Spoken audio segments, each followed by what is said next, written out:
Everyone, welcome back to Fully Equipped. Kris McCormack joined by Wadeh Maroun, and today we are with two of our friends, local company here, New Level. So we're with Andy and Kevin, and we are taking a look at new 702 launch. So guys, first of all, thanks for bringing the toys in. Thanks for joining us. Thanks Excited to dive into this. Pleasure. And I mean, there's a lot of people out there that don't quite have the brand awareness that they should about this particular line, about your company, and we want to shed some light on that. And I know Wadeh and I have been playing with him for a couple months now.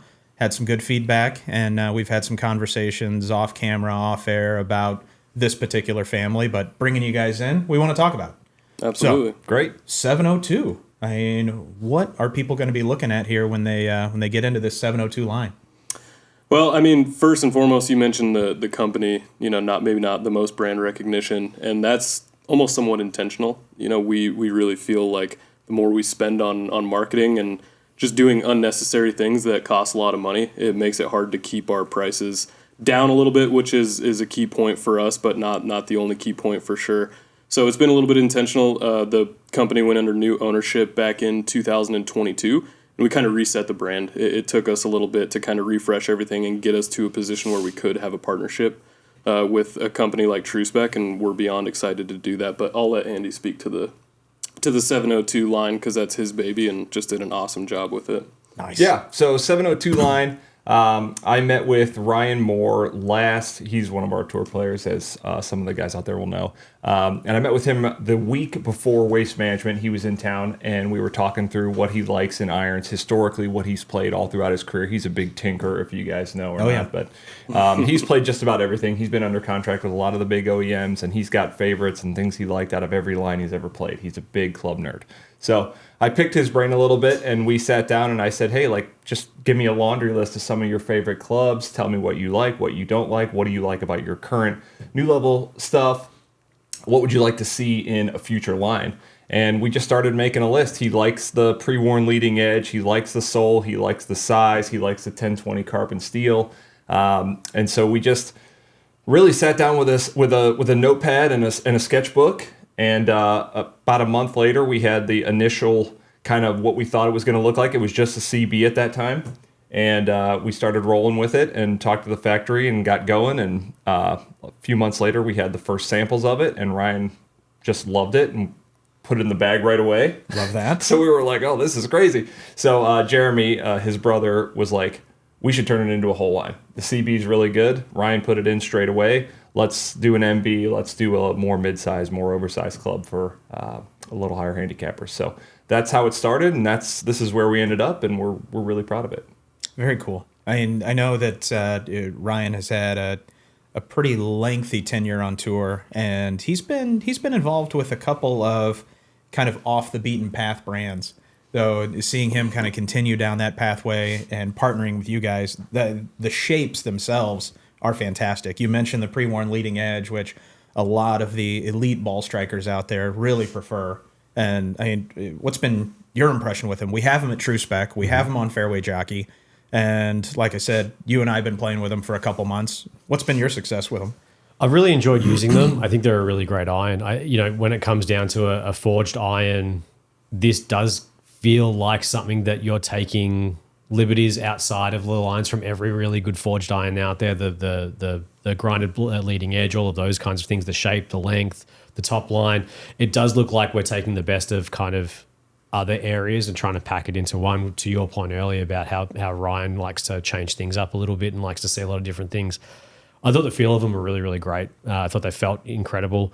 For me, one thing I would do is, and this is a conversation that, we had when we were first meeting on it, was they are a little bit weaker than what you would normally do, which is what the better players are looking for. They want extra spin. They want to see the ball go a little bit higher. They don't need distance because they've got more speed. I don't have that speed. So I would probably power spec it a little bit, maybe make it 1 degree, 1.5 degrees stronger lofted.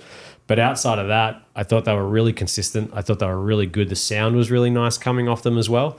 I have made a change from graphite to steel, so I would like to get these in steel and see how they feel in that regard. But when I was testing them, when I put the 4-iron down, the blade length of it made me feel really comfortable.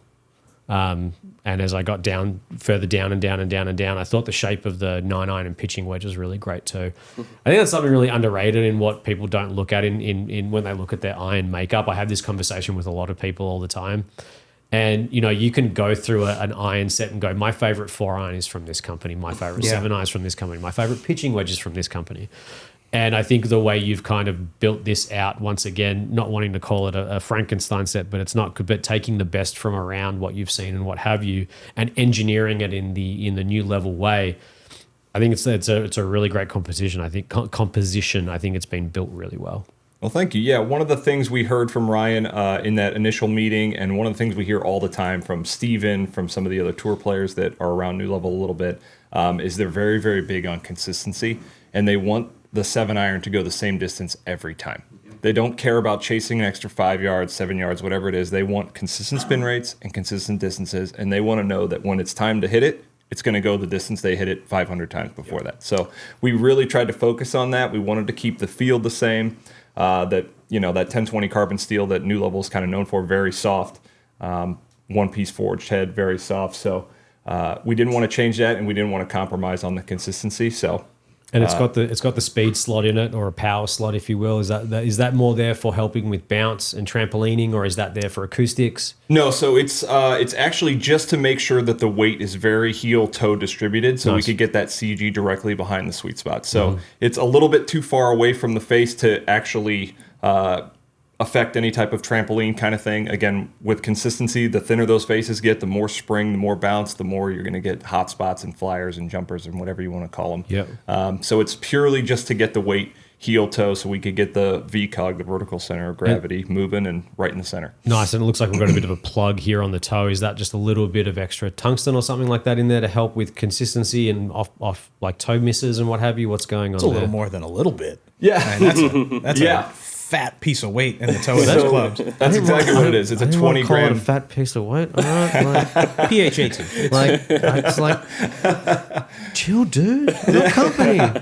Yeah, it's a 20 gram tungsten plug, and initially it was just to get that CG where we wanted it, to get the weight distribution exactly right, and then it kind of had the peripheral effect or the tertiary benefit of also putting a lot more mass in the toe. And when we were testing it, it wasn't intentional that we would get all that extra forgiveness on the more toe side, more toe strikey ones, but it just worked out that way. And when we were testing it, we were shocked. You'd hit one that was super toey and it's a force cover, a bunker or something. You're like, oh, that's definitely going in the bunker, and then it will carry, and you're like, whoa, let's go. Yeah. It's amazing. So we started focusing on that a little bit, but it was just a lucky thing for us. I mean, that's kind of a complaint that some of the better players have, is when you get into a traditional forging or a player's type of club, CG kind of trends towards the heel side. So the fact that you guys address this, redistribute that discretionary weight, and put that 20 gram plug out in the toe. I mean, that was something that when I was doing my initial testing, I am a habitual toe striker when I do miss it, which is more often than I would like to admit. But how much it sustained ball speed, launch, and spin, even off of that toe strike, I was pretty impressed with it. And when I was doing my initial testing with it, I had it built to the specs that I typically play. And for me, it was extremely easy to draw. And I actually found that I could take these and go flatter than what I traditionally play, and ball flight was just instant improvement. Love that. So I am playing these flatter than I play pretty much any other set of irons. Because you don't have that heel side CG to mess with. Yeah, to worry about. And the launch, the spin, the start line, all improved immediately when I changed the lie angle. And hey, go figure, right? And the initial feedback that I had with those was like, wow, these are really easy to draw. And it was almost like an auto draw feedback that I had. And I think you and I were kind of emailing back and forth talking about it. And I'm going, okay, let me just tinker with this a little bit. And it went, flattened them out, and it was immediately better. And I appreciate the weaker lofts, being a low launch, low spin guy. And for me, 6-iron cruising speed is close to about 90 miles an hour. Just anybody out there that's curious. And usually hang out around that -3, -4 on the angle of attack. And 90 feet of apex height, hanging out right around that high 5,000 spin rate and close to that mid 40s on the landing angle. I was really happy with it. Yeah, that's super good. We wanted to keep it as neutral as possible on the CG location because, like you said, there's a tendency in smaller clubs, in blades especially, but in players' irons where that CG starts to creep more hosel side, and that gets the toe going faster. They want to shut, and that's good if you prefer to play a draw shape. But a lot of good players can find themselves almost fighting it off, where they start swinging it more of a push because the push draw they don't want to overturn it. Yeah. So the more neutral we could get that, the more we felt like a good player will be able to work it either way. And then you get obviously the forgiveness aspect of it too when it's right behind the sweet spot. Yeah, you get a little more weight out there. That was my feedback. The first couple rounds I played with it is I started trying to fight it and hold the face off a little bit. As soon as I made that change, awesome. And like I said, I'm kind of kicking around the idea of like, maybe I go to the more player oriented head in the mid to short irons, just as combo set. Yeah. And I mean, looking at the specs and the overall construction of them, and these are built to blend, right? Yeah. And 100%. you can basically plug and play the 3 different head models within each other and create a pretty seamless blended set. 100%. One of our differentiators, I think, at New Level is we let you buy on a per club basis. Mm-hmm. So we get a lot of guys that are trying to combo or have a lot of hybrids and only want to buy a short set or whatever. So we started thinking right away with the CB when we were going to go to a full line. If we're going to sell individual irons, we've had success with people buying combo sets in the past. Let's just design it from the jump so that they can all be together. So the MB and CB are the same blade length. They're all the same loft. A little more forgiveness on the plus, a little longer heel to toe, but same loft there. And the idea was at any point you can combo it in any way you want. So we've joked about it, but we've already seen a lot of combo sets, and we've already seen a few of what we call the super combo, where people do All plus three. and One the of each. long irons, and then Love it. mid CB, and then they go MB on the bottom of their bag. So Which is great the way it's designed because you don't have the weird changing lofts to where you have 2 6 irons, one strong, one's weak, whatever that confusion may be. But we've talked a lot about good players and what these clubs can do for them and their ability to control the golf ball, and that's super super important. Definitely the target market for these irons. But just speaking to somebody out there who may not have that much control of their golf ball, maybe playing something more game improvement right now. One of the things we talk a lot about is at some point those game improvement irons, those 2-piece that are creating inconsistencies, are maybe not helping a player. Yep. It's like, sure, you're hitting it further than you would hit our 7-iron, but then you hit it 10 yards further than you thought you were going to, and all of a sudden you're scrambling to make pars.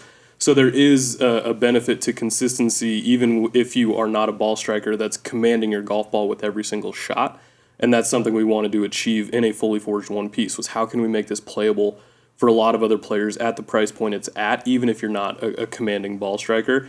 And I think that's really where the CB and Plus just absolutely nailed it, giving you a little more surface area on that Plus to hit it.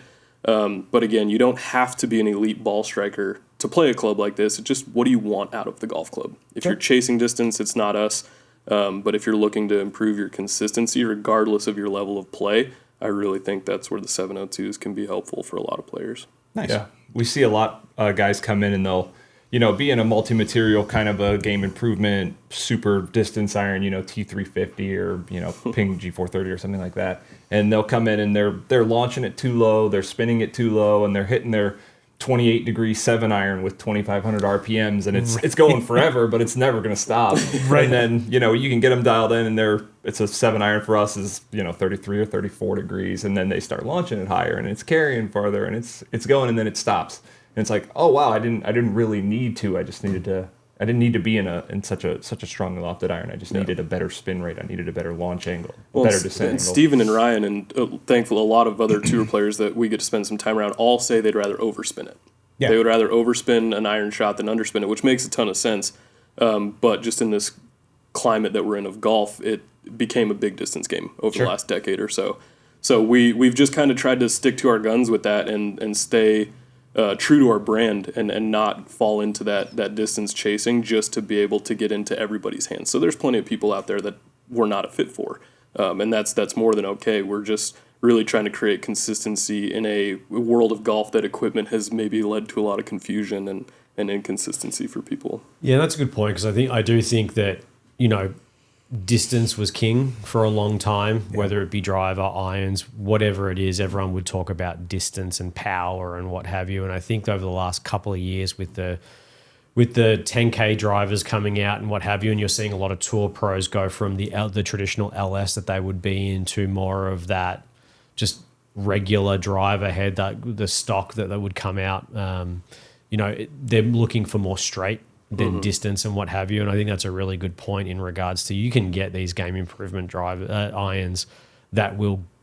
hit a 4-iron 240 yards. You're like, look at me. Yeah. You're like, cool, but you're still 20 over when it comes. You're still shooting at 92. So I do think this is a really good point you're making. I do think people need to try something different. I don't think there's an issue with taking an iron and going, okay, I think your 4-iron's 23 or 24 degrees, something like that.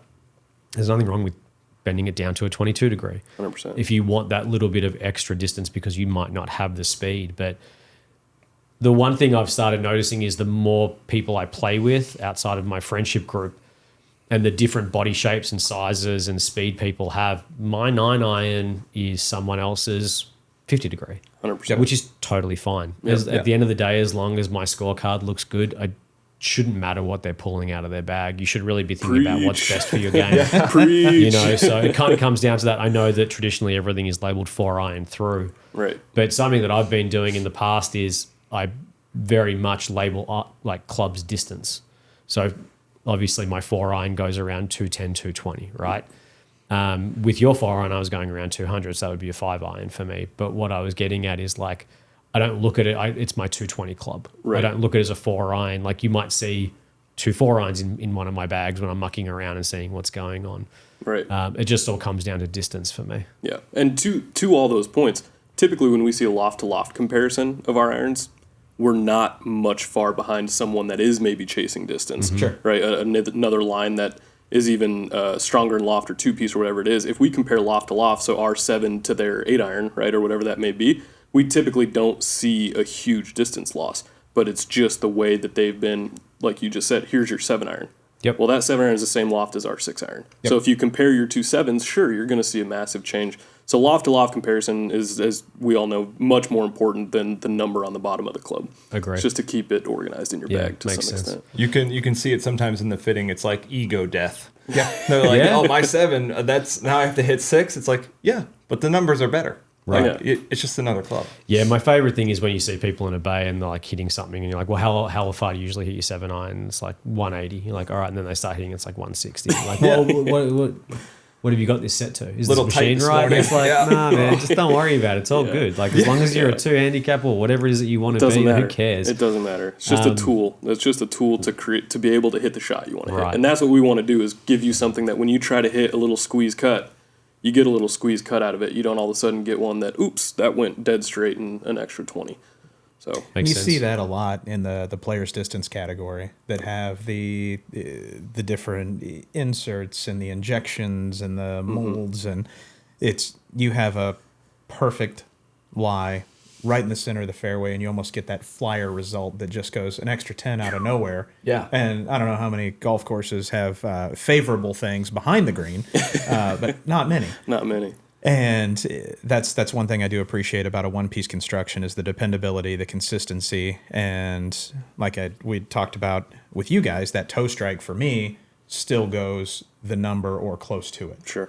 And in a fitting environment, looking at playable numbers, launch, apex height, spin, landing angle, and having those conversations with players, and then you have that aha moment where it's like, oh yeah, once I get past my 7-iron, I really do struggle holding the green. I really do struggle carrying that bunker. Oh, yeah, plateaued greens and turtleback greens are just death of me. I have to try and find the gap and run it onto the green with a 5-iron. It's Makes like, golf really hard. Makes an We hear already hard that a season lot. really hard. Yeah, where the guys will say, I've changed my whole game because I need to bounce my 4 into the green, or I need to Yeah. one hop it in there and hit the front bounce. I hope I get a good bounce. It's like, you don't have to do that. Nope. And with the ability to build the combo sets, and you have something that's more forgiving in that long iron, something that might be somewhat less forgiving, but still some tech built into it in the mid, And then you can go into that, eye appealing, eye candy, bag jewelry, traditional blade style iron in the scoring clubs, which, my ego says that's totally what you need, even though my skill level isn't even close. But, we like to believe it is sometimes. Right? Sometimes that one time I pull off that one shot. Exactly. I'm back, baby. Yeah. Back. Ego is a great drug. Oh, It's it's great, a isn't it? great drug, man. It's great, isn't it? Yeah. You pump that up with a little bit of adrenaline, and then it's just like, oh. Well, it's like I was talking to you over the weekend because you played golf on the weekend. I was like, how'd you shoot? I think you said you shot like 2 over or something like that. Yeah. And then he's like, my buddy shot a 59. And it was a shorter course. Like I think it was like a par 69 or 68 Silverado in Scottsdale. Yeah. Still, yeah. My buddy Conrad Isley, he's a local pro running around here. I don't know if you guys have ever come across him or not. I know the name, yeah. Super good dude. Known him for years and years. Just got his first professional win last year, and he was super stoked, so we had a little celebration for that. But yeah, he's got a course record over at Silverado, and it's like, yeah, I hit the ball pretty good today. And then I sit there and I go, yeah, but this asshole shot 59. Did you have 11? Did you have 11 more out there that you could have got That's back? how ego is such a beautiful drug. You're like, I killed it today. Man, terrible. And then the little voice in the back of my head was like, you're not that guy, pal. You're not going to shoot right. 59 ever. Like maybe putt-putt. Maybe if I'm lucky. maybe on a front. Yeah. Yeah, maybe on front. Beth Page Black, 59's within reach on the There front. you go. Got that. There you Got go. that shot.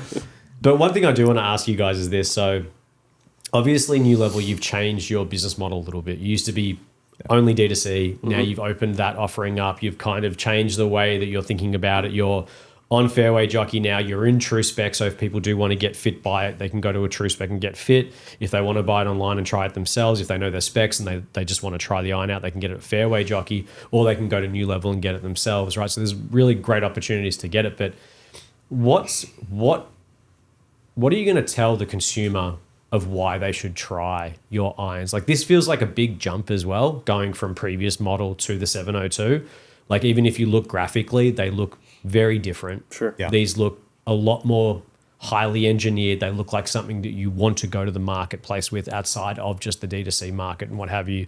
The milling on the back is incredible in regards to what it looks like with that sunburst flare, whatever you want to call it. Yeah, it's got but like great what, premium look. What are you? And I mean, the price point is great. I think for a set with a no upcharge shaft, you're looking at like $1,200-$1,300, something along those lines, right? Which is a great price point for a one-piece forged iron. But what would you tell that consumer of why they should make New Level part of their consideration when they're thinking about getting a new iron? Sure. It's a great question, one we get fairly often, as you can imagine, as, like you said, a DTC-born company. And it's something we talk about often is kind of like the 86 Jaguar car that was just the most popular Jag, right? And this thing was awesome. It was really good. They had no need to really change it, and they just kept constantly changing and adding and doing more things. And that's something that we always do is we produced, thankfully we've had good equipment from the beginning, maybe not the most visually appealing for everybody, but we have stuck with that bread and butter. So we are creating not only consistency in the products that we're designing for the player, but as you go 2 years down the line and it's time to change into a new iron and upgrade, it's not going to be 6 months of trying to figure out a brand new golf club. There's consistency across the lines as well. That just really make it easy for somebody to have brand loyalty because they're not trying to figure out something new every time they're coming out. So we're homegrown, we're right here, we're neighbors, obviously with True Spec, which made the partnership a no-brainer for us. But beyond the price point, it's just really trying to get a quality product out to people that is really a community of golfers. Like I said before, there's plenty of people that we are not a fit for, and that's okay. That's okay. We want to build our community of golfers that understand our mission, they understand what we're doing, they understand why we're not paying tour players a ridiculous amount of money to be out there playing. So it's really that opportunity to get into something that you know you can play for a long time, even if you end up changing the actual iron that's in your bag. There's consistency across it. And ideally, in a perfect world, like we always keep some of our old stuff, because if Steven Alker wants to keep playing that 480 TC that he played so well with, keep playing it, Steven. Please keep playing it. We don't care. We're not going to force him to switch into something new. Just because we released it, if he wants to, that's great.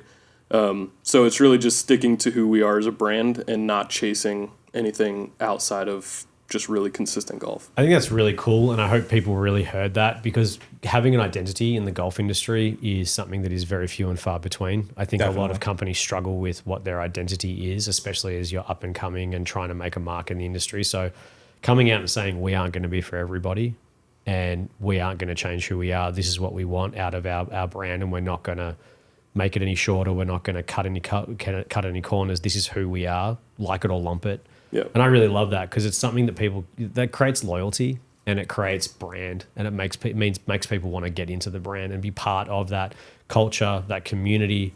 So I think that's really, really cool. So I hope people really, truly understand that answer and hear it for what it is, because it's a great answer. Yeah. Well, sorry, don't mean to cut you off, but that's what made the partnership with TrueSpec not only possible, but a no-brainer. Mm-hmm. It took us 5 years to really start expanding our fitting partnerships, because we don't just want to give them to any fitter that's in any little town anywhere in the country, have no idea how they're building that, have no idea what their fitting process is, and just really lose control of a great product. I mean, that's what we don't want, is other people speaking on it that may not necessarily be qualified to. So everybody out there, TrueSpec now, they fit like us, they build like us. It's just a no-brainer, and their massive shaft options and other component options just really are expanding the breadth for New Level to be able to get into more players' hands. And that brings up a great point, that you can have a fantastic fitting experience and then just absolutely destroy the whole thing with a bad build. 100%. Yeah, we pride ourselves on having like a tour truck quality build, swing weight exactly how you want it, tipping exactly how you want it, everything exactly how you want it. And so a lot of ways we don't trust people to do that. So that's not a bad thing. And rightfully so. You know, we don't want to just send the heads to, Bob in Idaho and have him build them in his garage. No and offense, trust Bob that in it's- Idaho. Sorry, Bob. We love you. Thanks for listening. Unsubscribed by Bob. Thanks, man.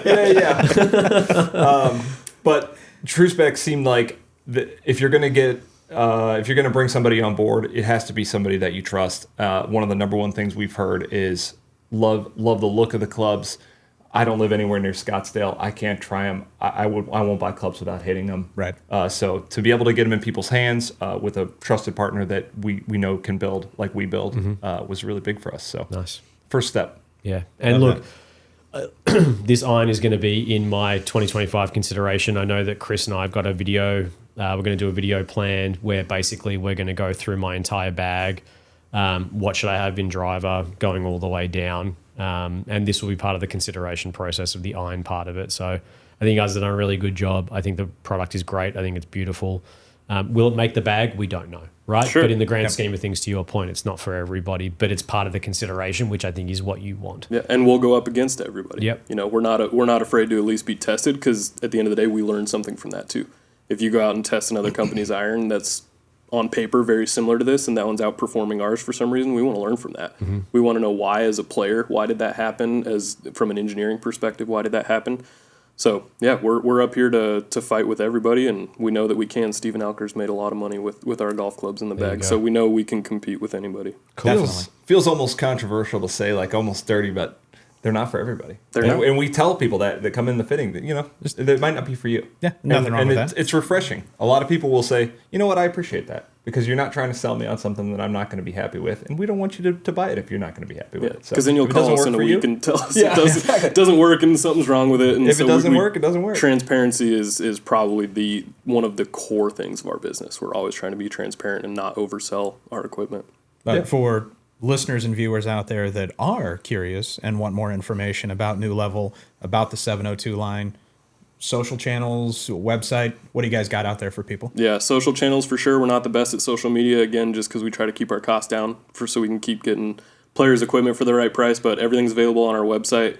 All kinds of information. Reach out to us directly at New Level. We are a small team, but we try to get answers to every question that people ask. Very, again, similar to TrueSpec. The service at TrueSpec is just unparalleled.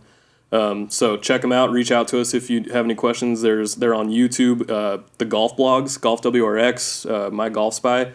That's where I talked about community. We have a great community of followers on those two platforms that share a ton of information. They'll take comparison photos for us. So just some of the limitations that we've had as a DTC-born company, our followers and our community have kind of helped bridge that gap.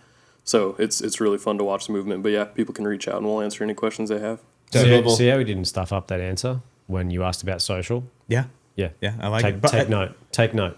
But are they at new level? Golf new level. At golf new level. At golf new level. And Okay. That's how good we are at newlevelgolf.com. social media. I don't know how to say our handle properly. I feel that. He's horrible at it. Horrible at it. He has to write it down before he's like, if I ask him now, he'll call me an asshole. Don't go there. Don't go there. Don't be an asshole. Don't be. Well, that let me guy. ask you this: as social media users, do you guys feel that there's some level of ad fatigue No. on social media? No, I don't. I think that when it comes so. down to it, I think social media is what you make of it. Sure. I think there's a lot of people out there that utilize social media for many different things. I think the best use of social media for someone like a new level is brand. Creating we your try to do. brand, talking about your brand, what that brand is, how to build that brand, so that people on the awareness side. I would only if I was running your marketing, I would be doing awareness only, because in the grand scheme of it all, you're not conversion campaigns aren't going to work in a category like this, because people aren't just going to convert on a $1,000, $2,000, $3,000 order straight away. They're going to take 100%. some time to look at it, but they need to make sure that you're part of the consideration. So if you're not utilizing your social media, I would start saying utilize it for awareness, not for anything else. And that's what we do. So I'm glad to hear that for sure. We try to just make people aware of who we are as a brand and as a company and a small team. We like people to know who we are. So cool. Well, yeah, guys, I appreciate you guys coming in. I know it was a really long commute to come to our studio and have the could hit a conversation. driver over to our building over there. Yeah, I think we can throw a stone from here to your guys' building. But no, I really appreciate it. Really great job on the engineering side of things, mate. Yep. Once again, it will be in my consideration. We just got to change the shafts out, so I get my new steel shaft because I'm a mental midget, and I'm changing shit left, right, and center because that's what I do. Nature of the beast. That's what I do. Work for a golf company, you tinker. Yes. You tinker. But yeah, really great job, guys. Really stoked on it, and let's see what happens. And hopefully we get some good drive and awareness from this for you, and we can keep building on the new level brand. Heck Well, yeah. thanks for having us. Thanks for having us. Cool. Thanks, guys. Level up.